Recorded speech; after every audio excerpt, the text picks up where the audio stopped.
इतने में एक अजनबी उससे टकरा कर वहाँ से गुजरता है। उसका इसलिए शिन इस सोच में कि उसके साथ क्या होने वाला है उसका पीछा करने लगता है और कुछ दूर जाते ही एक कार उसे उड़ाते हुए कुचल कर निकल जाती है। शिन को अफसोस था कि वो उसे बचाने के लिए कुछ नहीं कर पाया, इसीलिए वो काफी परेशान भी हो जाता है और अगले दिन ऑनर की बेटी से पूछता है कि अगर उसे ऐसी पावर मिल जाए जिससे वो लोगों का फ्यूचर देख सके और साथ ही उसे पता चल जाए कि कौन कब मरने वाला है तो वो क्या करेगी। इस पर वो कहती है कि ये कोई पावर नहीं बल्कि कर्स है, श्राप है और मुझे इस तरह की कोई भी पावर नहीं चाहिए। अब शिन देखता है कि एक बार फिर से उसका मोबाइल खराब हो रहा है, इसीलिए वो दोबारा आओ के पास जाता है और फोन ठीक करवाता है, लेकिन ये देखकर वो घबरा गया था कि आओ के हाथ भी गायब हो रही हैं, इसीलिए वो उसे बचाने का फैसला करता है और काम खत्म करने के बाद मिलने के लिए बुलाता है। आओ भी पहले तो सोचती है, फिर कॉफी शॉप में मिलने का वादा करती है।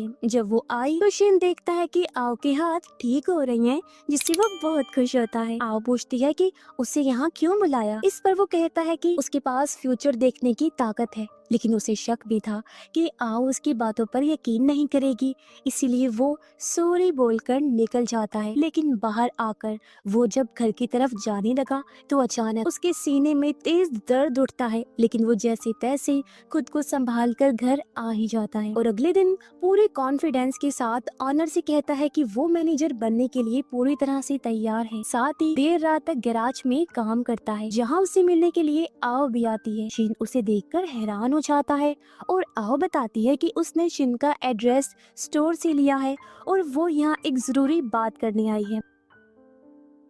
शिन उसे कॉफी ऑफर करता है। तब आओ एक न्यूज़पेपर रखते हुए बताती है कि उसके स्टोर से कुछ दूर एक फैक्ट्री है जहाँ पिछली रात को हमला हुआ था और इस हमले में कई लोग मारे गए। उन मरे हुए लोगों में आओ भी हो सकती थी, क्योंकि वो रोजाना काम खत्म करने के बाद उसी रास्ते से घर जाती है। पर उस रात शिन ने उसे बचा लिया। वो कहती है कि मुझे वो तुम्हारी फ्यूचर देखने वाली, मौत देखने वाली बात याद है। साथ ही शिन का शुक्रिया भी अदा करती है, पर वो इस बात को हंसी में उड़ा देता। अगले दिन ऑनर की बेटी स्टोर में आते ही समझ जाती है कि पिछली रात यहाँ पर कोई तो आया था। वो शिन से इसके बारे में पूछती है और वो भी पूरी सच्चाई ईमानदारी के साथ सच सच बता देता है। इस पर वो खुश होती है, क्योंकि ये पहली बार था जब शिन किसी से दोस्ती कर रहा था, जबकि इससे पहले तो उसने किसी को अपने पास पे नहीं आने दिया। यहीं पर हमें एक छोटी सी पास्ट की कहानी बताई जाती है, जिसमें ऑनर के गैराज पर एक वर्कर लड़की काम करती थी। वो शिन को पसंद करती थी, इन दोनों की सिर्फ दोस्ती थी। शिन ने उस पर कभी भी ध्यान नहीं दिया, इसलिए उस लड़की ने गैराज पर